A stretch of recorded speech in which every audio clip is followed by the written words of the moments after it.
I think there are other points of naivete. One, which I'm not sure I addressed in the assumptions, but how people even think about the arms sales. You know, as a U.S. policy official, and there are others here, Alan was one of the more capable spokespeople the State Department has ever had. And you know, we're very used to saying our arms sales are designed to give Taiwan the confidence to go to the negotiating table so they can do so without a gun at their head. They can get a deal that's good for the people of Taiwan.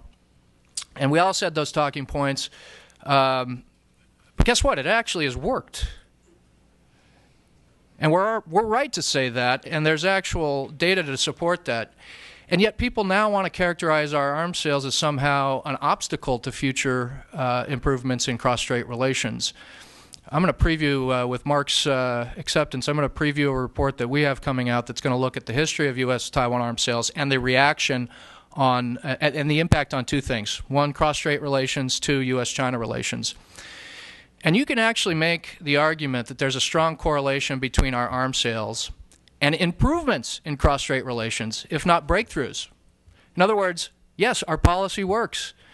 One of the largest arms sales we ever announced, the 1992 sale of 150 F-16s, was shortly followed by the 1992 so-called consensus. Even in this administration, in early 2010, when the Obama administration announced the $6.4 billion arms sales package, that was shortly followed thereafter by ECFA. Now, I can say there's a correlation. I can't say that it's causal. But you cannot say the opposite, that it's a detriment to cross-strait breakthroughs or improvement.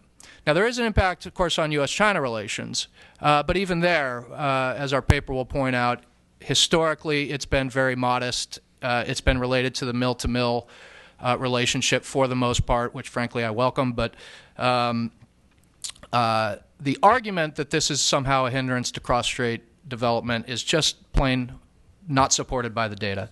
Now, that's why I think it's naive. I actually think it could be somewhat dangerous as well for at least two reasons. Number one, I do worry about this trend in the cross-strait relationship in the event of abandonment where Taiwan's defenses weaken, the PLA continues a buildup or at least sustains a capability to have military options vis-a-vis Taiwan, and the poll numbers in Taiwan don't move in the direction of supporting unification or political reconciliation. That is a dangerous mix to me, because then you have to answer the question, do the leaders in Beijing have unlimited patience? And if they don't have unlimited patience, does the military option become more attractive over time if Taiwan's defenses are weakening and the PRC's defenses are growing stronger? I think that's a dangerous mix.